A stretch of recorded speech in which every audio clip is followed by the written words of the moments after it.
नमस्कार। International yoga society द्वारा आयोजित आज के इस महाशिवरात्रि ऑनलाइन सत्संग में मैं आप सभी भक्तों का हार्दिक स्वागत करती हूँ।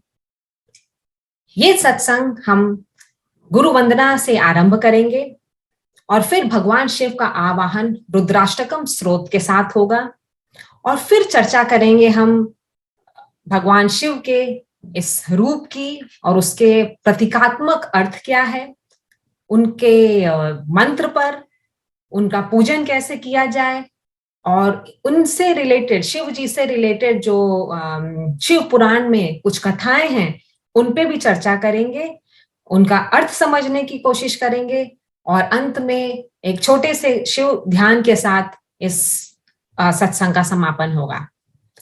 तो चलिए सत्संग को आरंभ करते हैं गुरु वंदना से।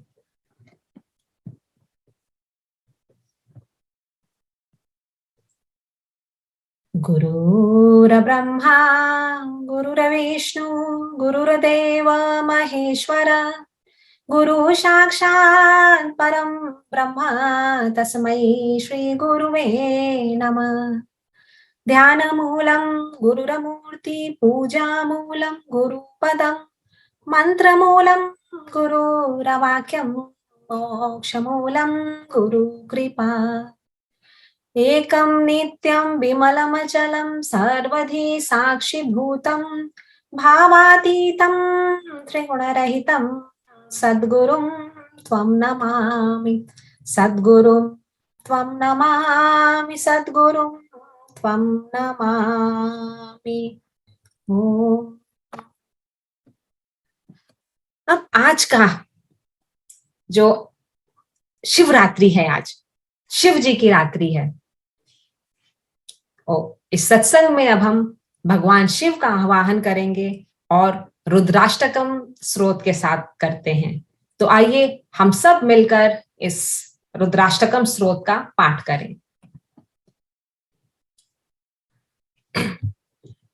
नमामि शमीशान निर्वाण रूपं विभुं व्याप्रकम्बं हवेद स्वरूपं निजं निर्गुणं निर्विकल्पं निरीहं चिदाकाशमाकाशभासं भजेऽहं निराकारमोङ्कारमूलं तुरीयं गिराज्ञानगोतीतमीशं गिरीशं करालं महाकाल कालं कृपालं गुणागार संसार पारं ततोऽहं तुषाराद्रिशङ्कासगौरं गम्भीरं मनोभूतकोटिप्रभाश्री शरीरं स्फुरन्मौलिकल्लोलिनी चारुगङ्गा लसत्बालबालेन्दुकण्ठे भुजङ्गा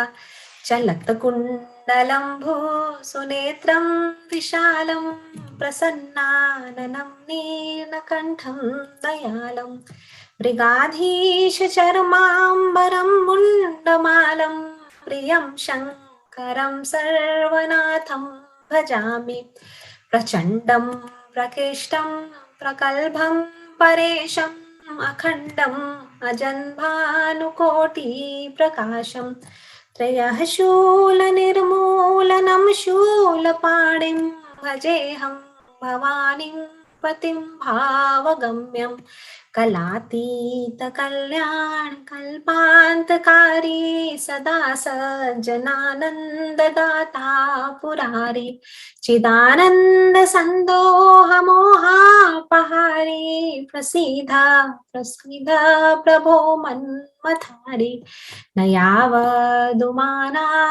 पादारविन्दं भजन्ति हलोके परे वा नराणां न तावत् सुखः शान्ति सन्तापनासं प्रसीद प्रभो सर्वभूतादिवासं न जानामि जोगं जपं नैव पूजां नतोऽहं सदा सर्वनाथं तुभ्यं जराजन्मदुःखो गताताप्यमानं प्रभो पाहि यापं नमामि शम्भो।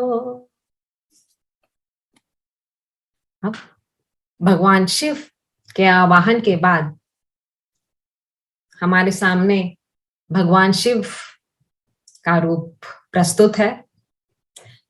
भगवान शिव का रूप बाकी अन्य सभी देवताओं से काफी भिन्न है। तो चलिए अब हम ये समझने का प्रयास करते हैं कि उनके इस रूप में क्या प्रतीकात्मक अर्थ छुपा हुआ है, और इसके लिए हम स्वामी शशि भूषणानंद जी से उसके रहस्यवादी अर्थ का समझने का प्रयास करते हैं। तो स्वामी शशि भूषणानंद जी।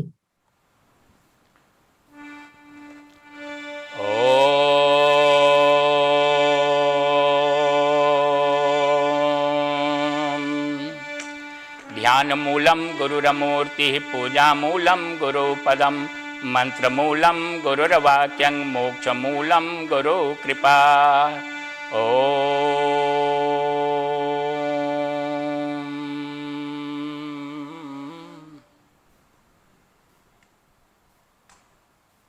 आप समूह में विद्यमान परमात्मा को नमस्कार है। आज एक विशेष विषय पर हम लोग चर्चा करेंगे, और इन दिनों सावन महीना भी चल रहा है, ख़त्म होने वाला है, और सावन महीने में विशेष करके भगवान शंकर की पूजा होती है।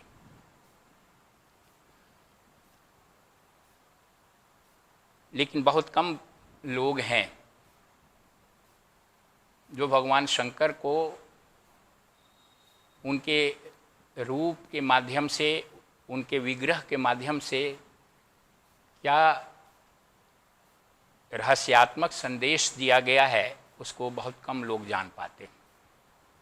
तो सबसे पहले हम लोग भगवान शंकर की प्रार्थना करते हुए भगवान शिव के मिस्टिक मीनिंग, रहस्यात्मक उनके स्वरूप के विषय में जानेंगे। भगवान शंकर का ध्यान करने के लिए कर्पूर गौरम करुणावतारम संसार सारम भुजगेन्द्रहारम सदा वसंतम हृदयानुविंदे भवम भवानी सहितम नमामि।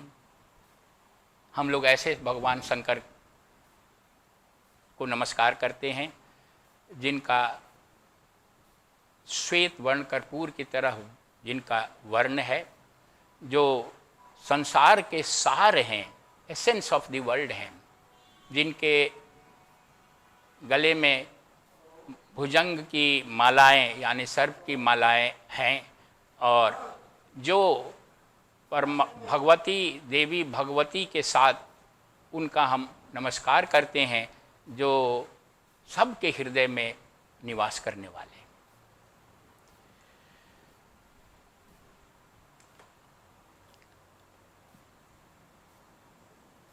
ईश्वर एक है, लेकिन हम लोग अपने अपनी मानसिक उन्नति, आध्यात्मिक शुद्धता और भक्ति के अनुसार हम लोग अनेक अलग रूप में देखते हैं। भगवान शिव जो हैं त्रिदेवों में से एक है। त्रिदेव, ट्रिनिटी, यानी ईश्वर के तीन रूप, परमात्मा परब्रह्म परमात्मा के तीन मुख्य रूप हैं। एक तो है जो सृष्टि करता है ब्रह्मा के रूप में, दूसरा रूप उनका है ईश्वर का, परमात्मा का, वो पालनकर्ता के रूप में है, विष्णु जिसे कहते हैं, और उसी परमात्मा का तीसरा रूप जो संहार कारक है वो शिव के रूप है। यानी मुख्य रूप से जो परमात्मा है वो सृष्टि करता है, पालन करता है और विध्वंस करता है। तो सृष्टिकर्ता करने वाले को ब्रह्मा जी कह दिया गया, पालन कर्ता को करने वाले को विष्णु कहा जाता है, और संहारकर्ता को शिव के नाम से जाना जाता है। हिंदू परंपरा में संहार जो है वो कोई दुखद स्थिति नहीं है। संहार का मतलब नाश नहीं होता है, बल्कि सभी क्रिएशन का, जेनरेशन का, सृष्टि का आधार संहार है। संहार के अंदर ही रचना छुपी हुई है, विध्वंस के अंदर निर्माण छुपा हुआ है। इसलिए भगवान शिव को जो है वो सत्यम शिवम सुंदरम यानी कल्याणकारी माना गया है, सौंदर्यकारी माना गया है और सत्य स्वरूप माना गया है। ये सब के आधार हैं। भगवान शिव वास्तव में जो हैं वो विध्वंस सृष्टि का नहीं करते हैं। जीव के स्तर पर हमारे अंदर जो मल विकार, दोष, दुर्गुण, कमियां, उसको विध्वंस करके हमें परमात्मा की तरफ अग्रसर करते हैं। क्योंकि जब तक ये दोष दुर्गुण हमारे अंदर विध्वंस नहीं होंगे, नष्ट नहीं होंगे, तब तक हम परमेश्वर को प्राप्त नहीं कर सकते हैं। इसलिए मल विकार और अविद्या को समाप्त करने वाले वो देव हैं और बिना उनको समाप्त किए हम ब्रह्मांडीय चेतना का साक्षात्कार नहीं कर सकते। भगवान शिव जी का जो उनका रूप है, उसका एक मीनिंग है, उसका एक अर्थ है। मुख्य रूप से हम लोग क्या देखते हैं, शंकर भगवान का रूप कैसा है? उनकी बड़ी बड़ी जटाएं हैं। ये जटाएं जो हैं आध्यात्मिक क्षेत्र के परिचायक हैं, जो गहन है, जहां प्रवेश करना कठिन है। ज्ञान, वैराग्य और भक्ति के बगैर आध्यात्मिक क्षेत्र में प्रवेश नहीं किया जा सकता है। भगवान शिव की जो जटाएं हैं वो उसी रहस्यवादी आध्यात्मिक क्षेत्र के परिचायक हैं। भगवान शंकर के गले में सांप की माला है। ये सांप जो है वो परमात्मा की दिव्य शक्तियों का प्रतीक है। ईश्वर के अधीन में मानसिक शक्तियां जो हैं नियंत्रित होती हैं, उनके अधीन रहती हैं। जो गुप्त शक्तियां हैं, जो आध्यात्मिक साधक को जब वो स्वयं को विकास की एक विशेष स्थिति में ला देता है, तो उसे अपने इस गुह्य शक्तियों की, गुप्त शक्तियों की प्रतीति होती है, अनुभूति होती है। ये जो सर्प का माला है भगवान शिव के गले में, वो उन्हीं रहस्यवादी शक्तियों का प्रतीक है। उनके सिर पर चंद्रमा विराजमान है। पवित्र और शांत मन के परिचायक हैं चंद्रमा। साधक जो भी परमात्मा की तरफ बढ़ना चाहता है, उसे अपने मन को शांत और पवित्र करने की आवश्यकता होती है। बिना पवित्र मन के ईश्वरीय सत्ता की तरफ प्रगति नहीं हो सकती। उनकी जटाओं से गंगा प्रवाहित है, ऐसा भगवान शिव का रूप है, दिखाया हुआ है। गंगा जी का धारा जटाओं से निकल रही है। गंगा की धारा जो है वो ज्ञान की पावन सरिता है, जिससे जीव की, व्यक्ति की मल विकार और अविद्या जो है वो धुल जाती है। भगवान शिव यानी परमात्मा स्वयं ज्ञान रूप है। परमात्मा जो है वो सर्वशक्तिमान, सर्वज्ञ है और ज्ञान की धारा से ही अज्ञान का अंधकार मल दूर होता है। तो भगवान शिव के जटा से निकलने वाली धारा ज्ञान की धारा का परिचायक है। उनका जो त्रिशूल है त्रिशूल हाथ में धारण किए रहते हैं। वह त्रिशूल प्रकृति के 3 गुण का परिचायक है। ये प्रकृति जो परमात्मा का जो क्रियाशील शक्ति है उसको प्रकृति या माया कहते हैं। पर ब्रह्म परमात्मा वो तो स्वयं में निर्गुण निराकार है। उसका न तो कोई रूप है, न तो उसका कोई गुण है, नहीं वो कोई क्रिया करता है, वो तो अव्यक्त है। लेकिन जब वही परमात्मा अपने आप को क्रियाशील करवा देता है, क्रियाशीलता में लाता है, तो उसके लिए वो प्रकृति के रूप में ये क्रियाशीलता शुरू होती है। और ये प्रकृति जो है वो त्रिगुण से संपन्न है, त्रिगुणमयी है। और वो त्रिगुण क्या है? वो त्रिशूल भगवान शिव का उस त्रिगुणमयी प्रकृति का परिचायक है। सत्व, शुचिता या पवित्रता का प्रतीक है। रजस त्रिशूल का जो दूसरा शूल है वो एक्टिविटी या क्रियाशीलता का प्रतीक है। और तमस जड़ता का प्रतीक है। यानी जो प्रकृति है, एक्टिविटी जब होती है तो उसमें सत्व, रजस और तमस तीनों का योगदान होता है, तभी सृष्टि में क्रियाशीलता होती है। और उसका प्रतीक जो है वो भगवान शिव का त्रिशूल है।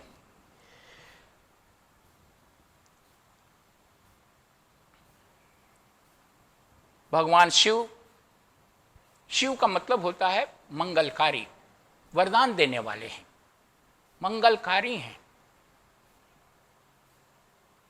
परमात्मा मंगलकारी है, शिव मंगलकारी हैं।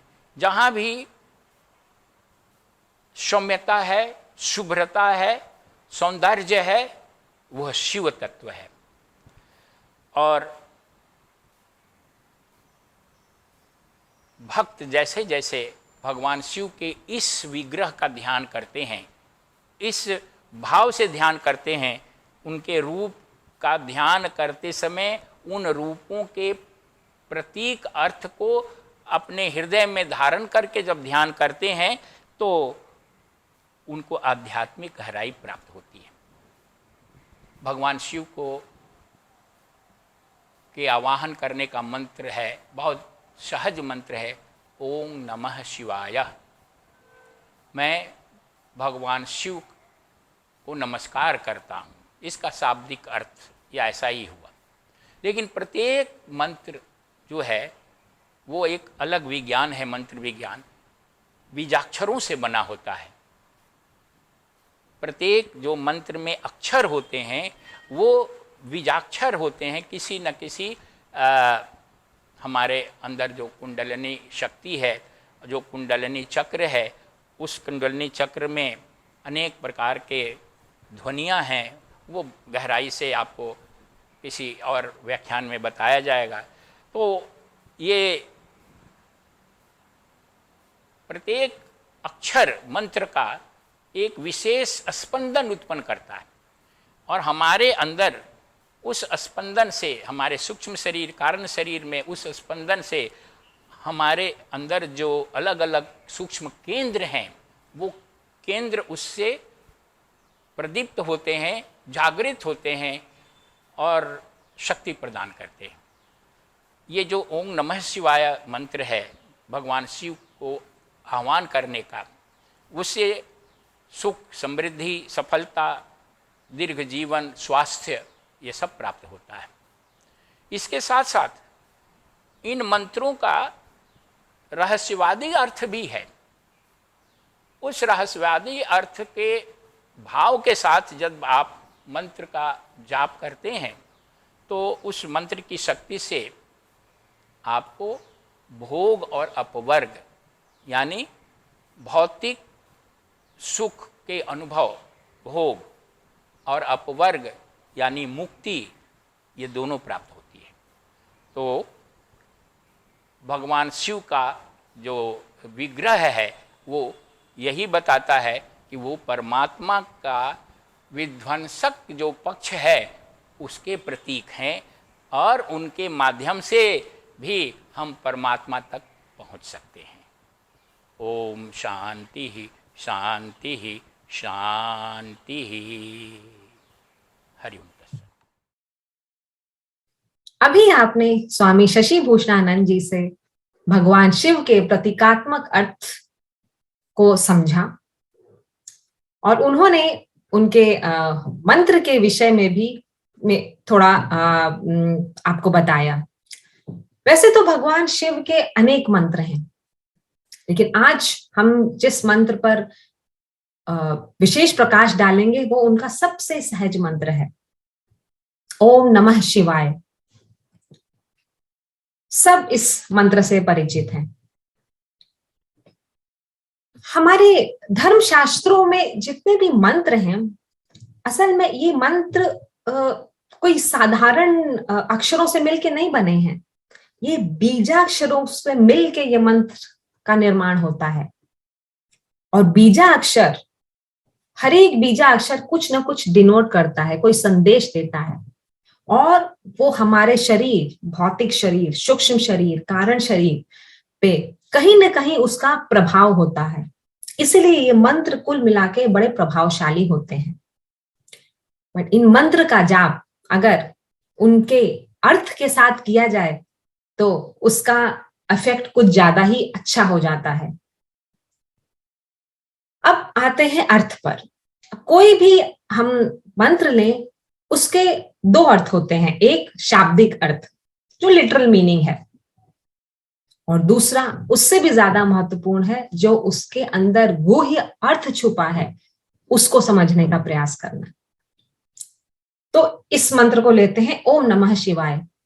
इसका शाब्दिक अर्थ है, मैं भगवान शिव को नमन करता हूं। अब आते हैं इसके गुह्य अर्थ पर। और गुह्य अर्थ को समझने के लिए हर एक बीजाक्षर को समझना होगा। तो ओम नमः शिवाय पहले ओम से शुरू होता है। ओम, जैसा आप सभी जानते हैं, तो जो परमपिता परमेश्वर हैं उनको डिनोट करता है। ओम अ उ म से मिलके बना है।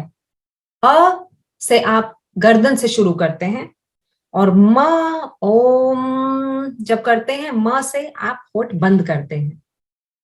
तो जितनी भी ध्वनि, जितने भी बीजाक्षर आपको बोलने थे, वो एक तरह से ओम में सब ही समाहित हैं, शुरू से लेकर अंत तक। तो ओम एक परफेक्ट मंत्र है, और इसीलिए हमारे किसी भी मंत्र के शुरुआत में, हर एक मंत्र के शुरुआत में ओम बोला जाता है। ओम के आगे नमः। नमः दो अक्षरों से मिलकर बना है, न म। न डिनोट करता है नेगेशन, नकारना। और किसको नकारना? म डिनोट करता है माइंडनेस, मेरापन। तो अपने मेरापन को नकार के आप जब भगवान के प्रति समर्पित हो जाते हैं, सरेंडर कर देते हैं अपने आप को, तो वो नमः है। अब आते हैं शिवाय पे। शिवाय में भी पहला अक्षर है शी। शी डिनोट करता है श्री को। श्री भगवान माँ लक्ष्मी का बीजाक्षर है, और जैसा आप जानते हैं माँ लक्ष्मी समृद्धि प्रदान करने वाली हैं, और माँ लक्ष्मी देवी का रूप है, और भगवान शिव की अर्धांगिनी माता पार्वती हैं, जिनके अलग अलग अनेक नाम है। उमा भी हैं, जगदम्बा, काली, सारी देवियां एक दूसरे का रूप है। और ये देवियां भगवान शिव के माया शक्ति, प्रकृति शक्ति को डिनोट करती हैं। तो इसीलिए इस बीजाक्षर से हम डिवाइन वेल्थ और मटीरियल वेल्थ, भौतिक समृद्धि और आंतरिक समृद्धि के लिए ये लाभदायक है। अब चलते हैं वा पे।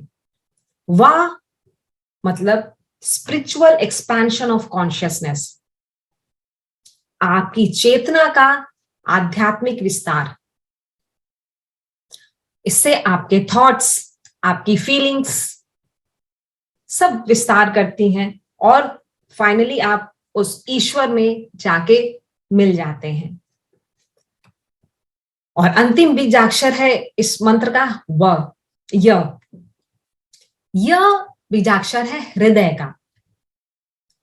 तो इससे हम ये मीनिंग निकलता है कि हम शिव भगवान की आराधना कर रहे हैं और उनसे प्रार्थना कर रहे हैं कि वो हमारे हृदय में, हृदय रूपी जो गुफा है उसमें विद्यमान हो, उसमें विराजमान हो। इसलिए बहुत कोई भी आप मंत्र देखे, ज्यादातर मंत्र जो ओम रामाय नमः, ओम कृष्णाय नमः, ये य पे खत्म होते हैं। तो ये कुल मिलाजुला के ओम नमः शिवाय, ये मंत्र बड़े प्रभावशाली होते हैं अगर इनका सिर्फ मैकेनिकल ही नहीं किया जाए। मैकेनिकल के भी अपने फायदे हैं, मैकेनिकल वे में इनको जप करने के, लेकिन अगर उनको भाव के साथ और मीनिंग के साथ किया जाए तो इसका प्रभाव कई गुना बढ़ जाता है। आप इन मंत्र का इस्तेमाल अपने दैनिक जीवन में रिलैक्सेशन के लिए भी कर सकते हैं। रिलैक्सेशन टेक्निक भी है ये। और इस मंत्र का जाप करने के लिए कोई जरूरी नहीं है कि आप हमेशा पूजा के रूम में ही बैठे रहें। पूजा में करें वो तो बहुत अच्छी बात है, लेकिन अगर आप व्यस्त हैं तो आप अपने दैनिक जीवन में अपना काम करते हुए भी, आप ऑफिस जा रहे हैं, स्कूल जा रहे हैं, अपने घर के काम कर रहे हैं, उन दौरान भी इनका आप मानसिक रूप से जाप कर सकते हैं। अब आते हैं कि इससे रिलैक्स कैसे करें। एक सिंपल टेक्निक करेंगे थोड़ी देर के लिए। आप जहां पे भी हैं अपने जगह पर आराम से सुखपूर्वक बैठ जाएं, आंखें बंद कर लें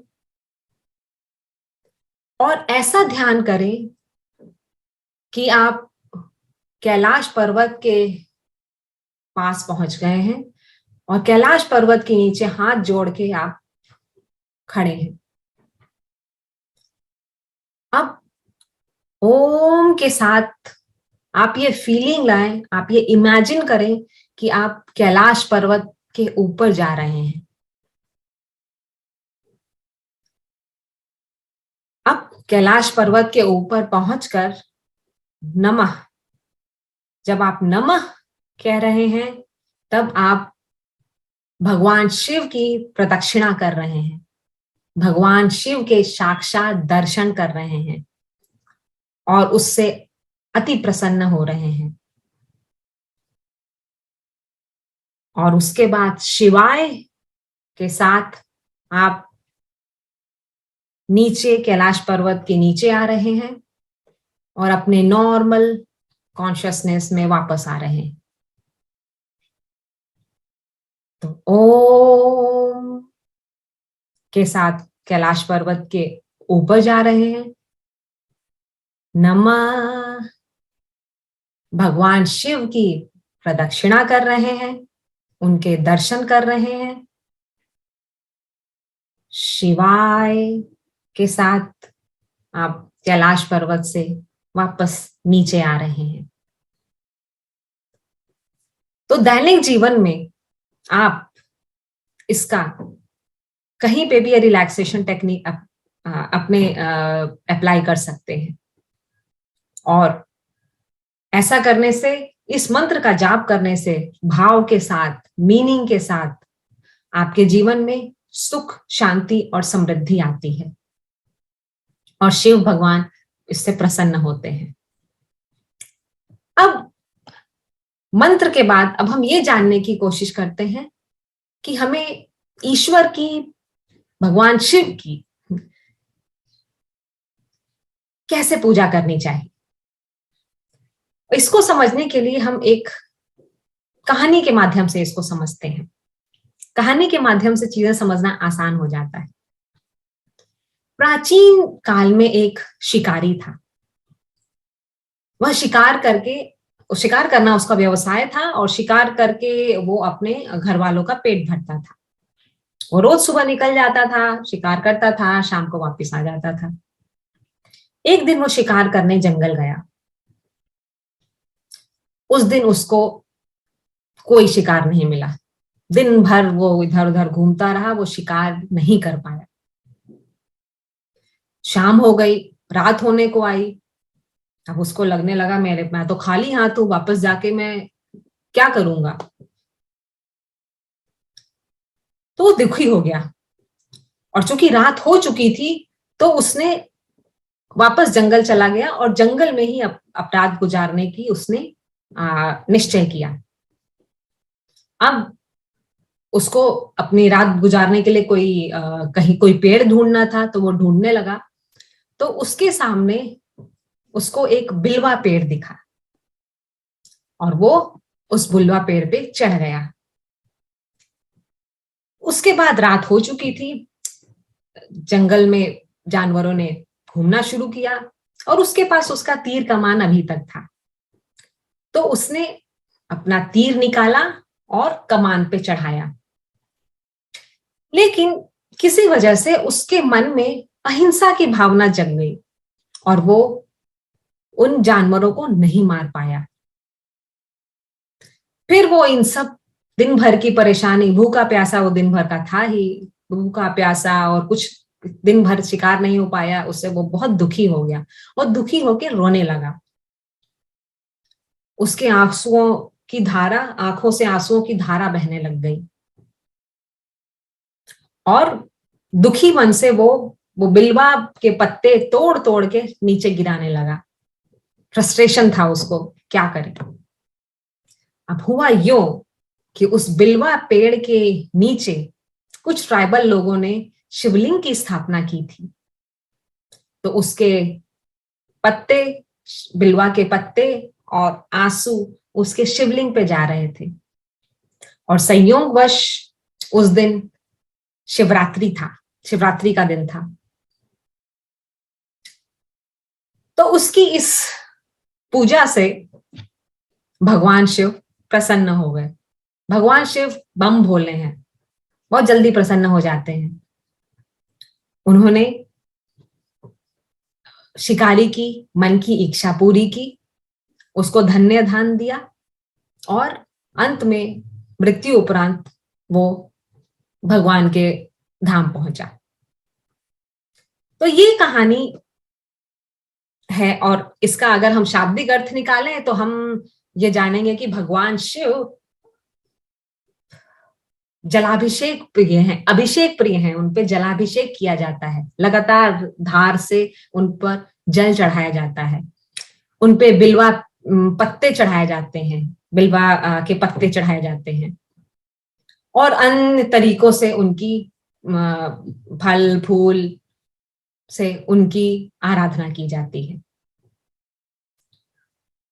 लेकिन इन कहानी में गूढ़ बातें भी छुपी हैं, वो समझने का प्रयास करते हैं। असल में हम सब एक शिकारी हैं, हर एक जीव एक शिकारी है, और हम अपने हैप्पीनेस के, खुशी के चाह में हम रोज शिकार पे निकलते हैं। रोज ही नहीं, हम पूरी जिंदगी खुशियों को पाने में लगा देते हैं। हमें लगता है इससे खुशी मिलेगी। जब हम उस स्टेज तक पहुंच जाते हैं तो हमें लगता है नहीं, इससे नहीं, इसके अगर ये हो जाता तब हमें खुशी मिलती। और जब हम मेहनत करके अपना टाइम एनर्जी लगा के उस चीज तक पहुंचते हैं, उसके बाद हम देखते हैं यहां भी खुशी नहीं है। थोड़े दिन तक वो खुशी देती है, उसके बाद वो भी नहीं खुशी देती है। ऐसे ही हम पूरी जिंदगी निकाल देते हैं, और पूरी जिंदगी ही नहीं, हम कितने असंख्य जन्म से यही करते आ रहे हैं। ये करते करते करते करते हम ये समझते हैं, फिर फाइनली समझ में आता है कि इस संसार में सुख नहीं है। ये संसार हमको सुख, शांति, तृप्ति नहीं दे सकता। क्षणिक होती है जो चीजें होती हैं, और तब हमको समझ में आता है कि जो एक ईश्वर ही है जो हमें परम शांति, परम तृप्ति, परम सुख प्रदान कर सकता है। जब हमको ये एहसास हो जाता है, तब हम साधना के ऊंचाई पर चढ़ना शुरू करते हैं। बिलवा के पेड़ पे शिकारी चढ़ा था, तो हम साधना की ओर अग्रसर होना शुरू कर देते हैं, वैसा मार्ग अपनाते हैं जो हमें ईश्वर तक ले जाए। और उसके साथ साथ ईश्वर जलाभिषेक प्रिय हैं, तो जो उसके अश्रुओं की धारा बह रही थी लगातार बिना रुके, वो डिवोशन को दर्शाता है, भक्ति को दर्शाता है, लगातार ईश्वर की भक्ति। जितने भी हमने कुछ बुरे कर्म किए हैं, वो उस शिकारी ने कितने जानवरों को मारा, कितनी हत्याएं की, लेकिन जब वो भाव विवल होके भगवान शिव के पास पहुंचा, सब चीज सरेंडर करके, भगवान उसके सारे सिंस भूल गए, सारे पाप भूल गए और उस पे खुश हो गए।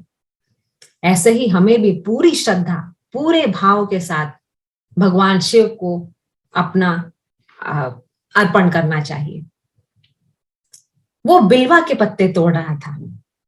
बिलवा के पत्ते अगर आपने देखे हो, उसमें 3 पत्ते एक साथ होते हैं, उसका भी एक प्रतीकात्मक अर्थ है।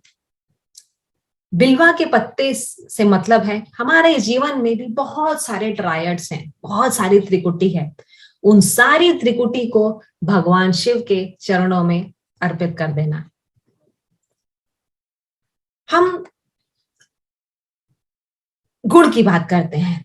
ये सारी प्रकृति 3 गुण से बनी है, सत्व, रजस और तमस। हम जो भी करते हैं प्रत्येक हर एक दिन, सत्व अच्छाई, पॉजिटिव, रजस एक्टिविटी से रिलेटेड चीज जो हमें विक्षेप करती है, हमें डिस्ट्रैक्ट करती है, और तमस जड़ता। तो अपने तीनों गुण जो भी हम करें वो हम भगवान शिव को अर्पित कर दें। अपने थॉट्स, अपना स्पीच, अपना डीड, मन, वचन, कर्म से जो भी हो वो सारे भगवान शिव को समर्पित कर दें। ये जीवन हमारा 3 अवस्थाओं में है, waking, dream and deep sleep. जागृत अवस्था, स्वप्न और डीप स्लीप की अवस्था, और तीनों में ही हमारा पूरा जीवन चला जाता है। तो इन तीनों का जो भी है वो हम भगवान शिव के चरणों में अर्पित कर दें। ऐसे ही अगर आप और आगे बढ़ेंगे, साइट, सीयर, सीन, हम जो दृष्टा है, जो दृश्य है, ये सब कुछ हम भगवान शिव के चरणों में अर्पित कर दें। और जब हम ये सब करते हैं तब भगवान शिव हम पर प्रसन्न होते हैं, और प्रसन्न होने के बाद वो भक्तों को मनोवांछित फल प्रदान करते हैं। वो चाहे इस भौतिक जगत का हो, सुख, शांति, समृद्धि आपको चाहिए हो, ये आपको आंतरिक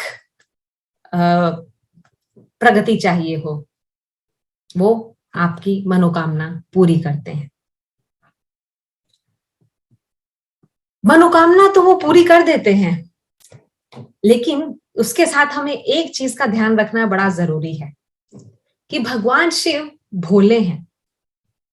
आप जो मांगते हैं और अगर आपसे वो प्रसन्न है वो आपको दे देते हैं। वो अन्य देवताओं की तरह नहीं, जैसे भगवान विष्णु से अगर आप कुछ मांगे तो वो पहले आपको इवैल्यूएट करेंगे कि आप उस चीज को डिजर्व करते हैं कि नहीं। भगवान शिव कोई भेदभाव नहीं करते, वो आपकी सारी कमियों को, सारे पापों को भूल देते हैं और खुश होकर आपको दे देते हैं। लेकिन वो जब आपको वरदान प्राप्त होता है, उसके साथ जो रिस्क है वो फिर आपको सोच समझ के मांगना होता है, क्योंकि वो भी आप ही का है। भगवान शिव सोचेंगे नहीं, आप जो मांगेंगे दे देंगे। इसको भी एक ह्यूमरस कहानी से समझने की कोशिश करते हैं। कहा जाता है द्रौपदी ने अपने पहले जन्म में भगवान शिव की तपस्या की थी। उसको एक ऐसा मैच चाहिए था, ऐसा हस्बैंड चाहिए था जो उसके क्वालिटीज के साथ, उसके जितनी प्रतिभावान है उससे वो मैच कर सके। तो उसने तपस्या की, भगवान शिव प्रकट हुए, तो उसने बोला कि हे प्रभु, आप मुझे एक उत्तम पति दें। भगवान शिव चुप रहे। द्रौपदी को लगा भगवान शिव ने सुना नहीं, उसने फिर से दोबारा बोला, हे प्रभु, मुझे आप एक उत्तम पति का वरदान दें। भगवान शिव फिर भी चुप रहे। ऐसा कहते कहते द्रौपदी ने 5 बार बोला और उसके बाद भगवान शिव ने बोला, तथास्तु, तुम्हें 5 पतियों की प्राप्ति होगी। और ये कह के वो अंतर्धान हो गए। तो ये बस एक छोटी सी स्टोरी है ये दिखाने के लिए कि भगवान शिव बहुत ही भोले हैं। तो आप जो भी उनसे मांग रहे हैं आपको मिलेगा, लेकिन आपको सोच समझ के मांगना पड़ेगा। एक और स्टोरी है, ये कथा आती है शिव पुराण में, भस्मासुर की। भस्मासुर एक राक्षस था। वो बलशाली होना चाहता था। उसने बहुत घोर तप किया शिव जी को प्रसन्न करने के लिए। शिव जी उसकी तपस्या से प्रसन्न हुए, प्रकट हुए और बोले, बोलो वत्स, क्या मांगते हो? भस्मासुर ने सोचा और फिर उसने बोला कि आप मुझे ऐसा वरदान दें कि मैं अपना हाथ जिसके भी जहां पे भी रखूं वो भस्म हो जाए, वो जल जाए। ऐसा करके वो बहुत शक्तिशाली बनना चाहता था। अब भगवान शिव कोई भेदभाव नहीं करते हैं। आपने देखा उन्होंने शिकारी को जिसने इतने जानवरों को मारा था, उसको भी, उस पे भी प्रसन्न हो गए। वो मनुष्य, राक्षस, किसी में भेदभाव नहीं करते हैं। उन्होंने उसको वो वरदान दे दिया। अब वरदान पाने के बाद भस्मासुर ने उसको बहुत घमंडी हो गया और उसका दुरुपयोग करना शुरू कर दिया। यहां तक कि वो अपना हाथ अच्छे लोगों पे भी रखता था और जब वो भस्म हो जाते थे तो वो उसका भस्म लाके शिव जी को अर्पित करने लगा। तो अब शिव जी को लगा कि मुझे इसको कुछ पाठ पढ़ाना पड़ेगा। और उसके बाद वो शिव जी उसके पास पहुंचे उसको पाठ पढ़ाने के लिए। लेकिन भस्मासुर तब तक समझ चुका था शिव जी क्यों आए हैं और उसकी बुद्धि विकृत हो गई थी। तो उसने सोचा कि मैं क्यों ना ये वरदान से शिव जी के ऊपर ही हाथ रख दूं। जब शिव जी ही खत्म हो जाएंगे तो मुझे रोकने वाला कौन बचेगा? फिर तो मैं पूरा ब्रह्मांड का स्वामी बन जाऊंगा। और इस मंशा से उसने अपना हाथ शिव जी के सर की तरफ बढ़ाया। अब शिव जी ठहरे भोलेनाथ, वो भागने लगे। आगे आगे शिव जी भाग रहे हैं, पीछे पीछे भस्मासुर भाग रहा है। ऐसे ही भागते भागते तीनों लोक में शिव जी दोनों लोग ने भागना शुरू किया। अब विष्णु भगवान ने ये देखा। अब शिव जी है हमारे अघोड़ी दानी, वो तो सारे राक्षसों को बलशाली बनाते रहते हैं, सारे वरदान दे देते हैं। अब विष्णु जी को अवतार ले लेके पृथ्वी पे बार बार आना पड़ता है उन्हीं राक्षसों का संहार करने के लिए। तो अभी भी विष्णु जी ने सोचा कुछ तो करना पड़ेगा। उन्होंने मोहिनी का रूप धारण किया और वो भस्मासुर के रास्ते में आ गए।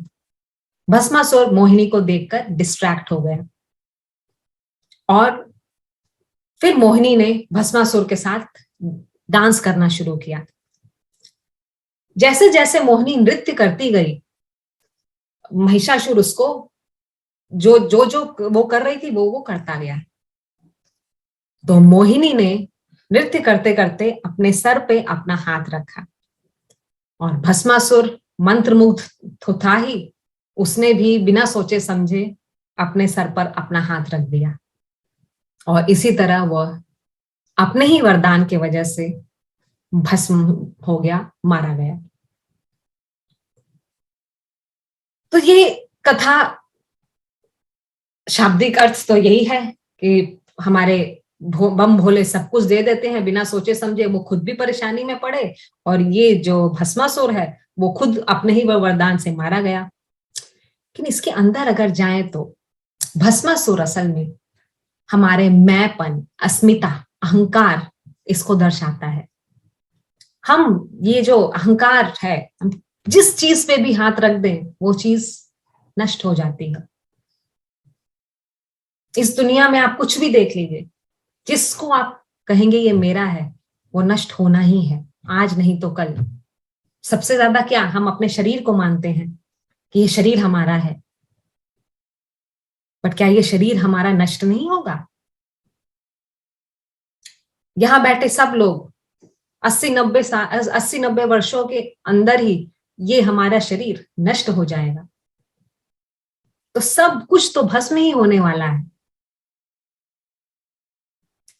बट वही अहंकार जब अपने सर पर हाथ रखता है और ये सोचता है कि मैं कौन हूं, मेरा वास्तविक स्वरूप क्या है, तब ये अहंकार मिट जाता है और तब हम ईश्वर का जो रियल दर्शन है वो कर पाते हैं।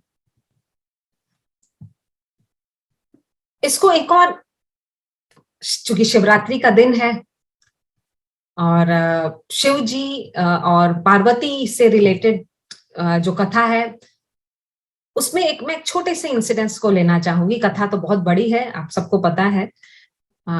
ये कथा पे अगर आप ज्यादा जानना चाहें तो हमारे मासिक पत्रिका योगांजलि में इस माह में, मार्च के माह में हम ये डाल रहे हैं। और इसके पीछे जो गुह्य अर्थ है वो आप पूरा विवरण उसका दिया गया है। उतना समय हमारे पास नहीं है, मैं बस एक इंसिडेंस लूंगी। आप सबको पता है एक संक्षेप में कि माँ पार्वती पिछले जन्म में सती थी, दक्ष की पुत्री थी। कैसे उन्होंने शिव जी से उनका विवाह हुआ और फिर कैसे अगले जन्म में वो फिर पार्वती बनी और उन्होंने खूब तपस्या की शिव जी को प्रसन्न करने के लिए, और फाइनली दोनों का विवाह निश्चित हुआ। तो विवाह के दिन शिव जी आ रहे हैं अपनी बारात के साथ। अब भगवान शिव त्रिदेव हैं, महादेव हैं, उनके बारात में बाकी देव तो आएंगे ही, और बाकी देव ही नहीं, उनके गण, उनके डिवोटीज भी आएंगे। तो ये सब लोग आए, ब्रह्मा जी, इंद्र जी, विष्णु जी, सब लोग आए, सब लोग अपनी अपने टोलियों के साथ आए, जुलूस के साथ आए। तो जब एक जगह इकट्ठे हुए तो बहुत कंफ्यूजन हो गया, क्योंकि सब लोग अलग अलग किस्म के थे। तो भगवान विष्णु ने ह्यूमरसली बोला कि ऐसा करते हैं, हम सब अलग अलग अपने अपने देवता अपने अपने जुलूस के साथ चलें तो थोड़ा सा ठीक रहेगा समझने में। तो ठीक है, बात चली और सबसे पहले जो पार्टी चली वो थी शिव जी की पार्टी। अब शिव जी के जुलूस में कौन कौन है वो तो आपको पता है, भूतगण, पिशाच, कंकाल। जब ये बारात पहुंची हिमालय में तो नगरवासी ये देख के घबरा गए, ऐसे अजीबो गरीब लोगों को देख के घबरा गए और लोग इधर उधर डर के भागने लगे। लेकिन जो वास्तविक शिव भक्त थे वो टिके रहे और उन्होंने शिव जी का स्वागत किया, शिव जी और उनकी पार्टी का स्वागत किया। जब भगवान शिव आ गए तब उनके पीछे पीछे ब्रह्मा जी की टोली आई, जो भव्य थी बहुत। लोग उसको देख के प्रसन्न हो गए। ब्रह्मा जी के बाद विष्णु जी की आई, विष्णु जी का उनसे भी 1000 गुना ज्यादा भव्य ऐश्वर्य और इतना ही महानता, इतना सुंदरता देख के लोग अभिभूत हो गए और उसके बाद विवाह संपन्न हुआ। तो ये छोटा सा इंसिडेंस है, लेकिन इसके पीछे भी बहुत गूढ़ अर्थ छुपा हुआ है। उसका अर्थ ये है कि आप कोई भी सफलता, कोई भी सक्सेस, खुशी, परम शांति, सुख जो प्राप्त करना चाहते हैं, उसके लिए सबसे पहला जो होना पड़ेगा वो है वैराग्य। शिव जी की पार्टी वैराग्य दिखाती है। वैराग्य, डिस्पैशन। किस चीज से डिस्पैशन?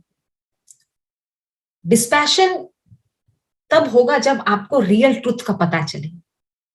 तो शिव जी की जो पार्टी है वो आपको सत्य का दर्शन कराती है, और सत्य जनरली कड़वा होता है। लोग सत्य नहीं देखना चाहते, लोग भुलावे में, झूठ में ही रहना चाहते हैं। एक एग्जाम्पल लेते हैं। हम ये जैसे पार्टी में आपने देखा स्केलेटन्स थे, कंकाल, भूत पिशाच, बट अगर आप एक एक्सरे वाला चश्मा लगा लें, आध्यात्मिक चश्मा लगा के अगर आप पूरे विश्व को देखें तो एक तरह से ये सब कंकाल है। ये हमारा शरीर मैटर का बना है, ये हमारे किसी के भी, और ये मैटर एक दिन भस्म हो जाएंगे, चले जाएंगे, लेकिन इसके पीछे जो रियल ट्रुथ है, जो सत्य है, वो आत्मा है। वो आत्मा कोई नहीं देखना चाहता। हम सब इस शरीर में बड़े खुश हैं, लेकिन शिव जी की पार्टी आ रही है, और वो आप कितना भी भागते रहें, नगर छोड़ के चले जाएं, देश छोड़ के चले जाएं, पृथ्वी छोड़ के चले जाएं, लेकिन वो पार्टी आएगी और आपको वो सत्य दिखाएगी, आप चाहे देखना चाहे या न देखना चाहे। इसलिए जो सच्चे भक्त थे शिव जी के, वो टिके रहे, और जब वो इस वास्तविक सत्य से रूबरू हो जाते हैं, तब उनको सचमुच की सक्सेस मिलती है, और तब उनके जीवन में भौतिक समृद्धि, आध्यात्मिक समृद्धि और हर एक टाइप का सुख शांति आने लगता है। आप भोग ही नहीं करते हैं, भोग के साथ आपका अपवर्ग भी होने लगता है, और वही है इस जो बारात आई थी शिव जी की, उसका मीनिंग। तो अब इन कथाओं के बाद अब हम भगवान शिव का एक छोटा सा ध्यान करेंगे, निर्देशित ध्यान जो स्वामी शशि भूषणानंद जी द्वारा करवाया गया है, और उसके बाद इस सत्संग का समापन होगा। तो चलिए अब ध्यान करते हैं स्वामी शशि भूषणानंद जी। गहरी सांस लें और मेरे साथ 3 बार दीर्घ ओम का उच्चारण करें।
साकार ध्यान। मानसिक रूप से कल्पना करें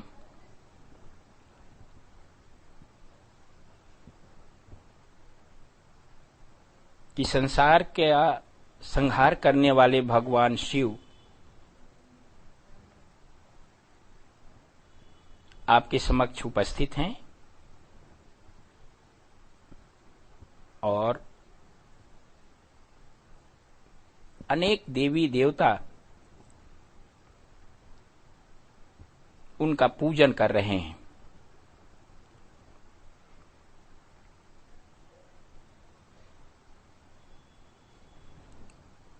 उनके गले में लिपटा हुआ सर्प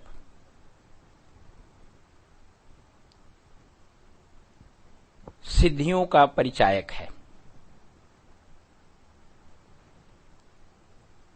उनके ललाट पर द्वितीय का चंद्रमा समाधि की अवस्था में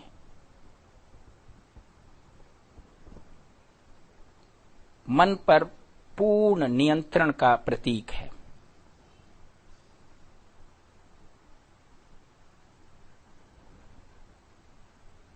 उनकी जटाओं में प्रवाहित गंगा की धारा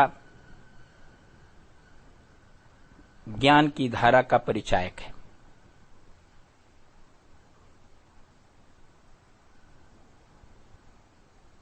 शिव के हाथों में त्रिशूल,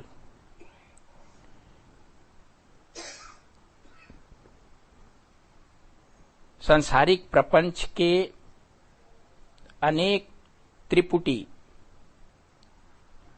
जैसे सत्व, रजस, तमस, जागृत, स्वप्न और सुषुप्ति इत्यादि के प्रतीक हैं।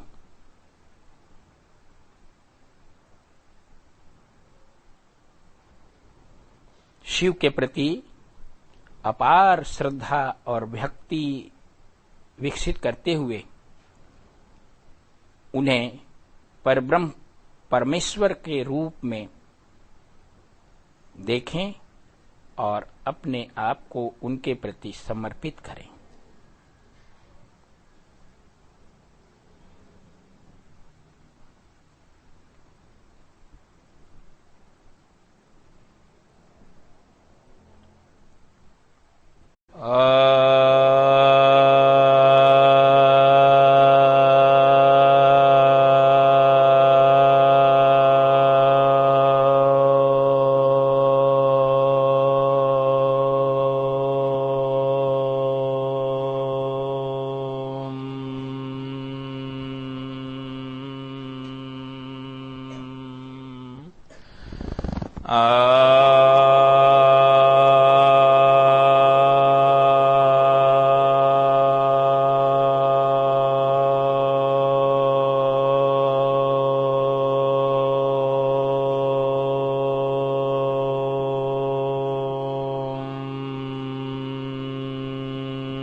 ओम असतो मा सद्गमय तमसो मा ज्योतिर्गमय मृत्युर्मामृतं गमय।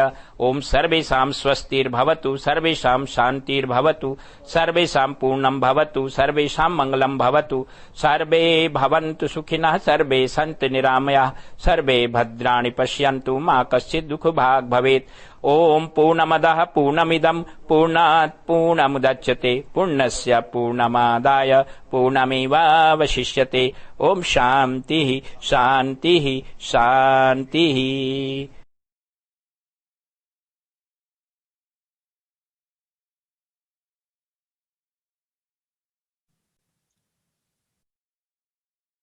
अब ध्यान के बाद हम इस अपने सत्संग के समाप्ति पे पहुंच गए हैं। भगवान शंकर से हमारी हाथ जोड़कर विनती है कि आप पे, आपके परिवारजन, आपके मित्रगण पे वो सुख, शांति, समृद्धि बनाए रखें।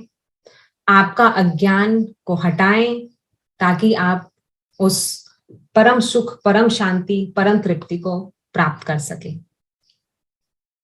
इसके पहले कि हम ये सत्संग खत्म करें, आपको एक विशेष सूचना देने चाहूंगी। मार्च में 27 मार्च 2022 को हमारे पूज्य श्री स्वामी शशि भूषणानंद जी का 70वां वर्षगांठ मनाया जा रहा है और उसके उपलक्ष्य में इंटरनेशनल योगा सोसाइटी ने कुछ कार्यक्रम रखे हैं। जैसा आप पहला जानते हैं कि हमारे आश्रम में एक चैरिटेबल हॉस्पिटल है, तो मेडिकल कैंप का आयोजन किया जाएगा 10 दिन के लिए, जिसमें जो आसपास के गरीब लोग हैं वो आके फ्री में अपना इलाज करा सकते हैं। इसके साथ साथ हमारे आश्रम का जो स्कूल है, दिव्य ज्योति पब्लिक स्कूल, उसमें एक टैलेंट फेस्टिवल प्रतिभा उत्सव का आयोजन होगा, जिसमें बच्चे अपने प्रतिभा को दिखाएंगे। और इसके साथ ही चूंकि 27 मार्च को रविवार पड़ रहा है, और जैसा आप जानते हैं हमारे आश्रम में हर एक रविवार को सत्संग होता है, पिछले 40 सालों से होता आया है। तो ये वाला सत्संग विशेष सत्संग होगा और उसको हम YouTube पे अपलोड करेंगे। तो आप इन सभी कार्यक्रमों में as a donor, as a volunteer, as a दर्शक सम्मिलित हो सकते हैं। और हमसे किसी भी प्रकार से संपर्क करने के लिए, चाहे किताब हो या हमारी मासिक पत्रिका योगांजलि हो, या आपका कोई फीडबैक हो, कोई सजेशन देना हो, तो आप हमसे हमारे ईमेल आईडी iysindia@gmail.com पर संपर्क कर सकते हैं। तो इन्हीं शब्दों के साथ मैं इस सत्संग को अब यहीं समाप्त करती हूँ, और आप सभी का इस सत्संग में सम्मिलित होने के लिए बहुत बहुत धन्यवाद। भगवत कृपा आप सभी को प्राप्त हो। हरि ओम तत्सत।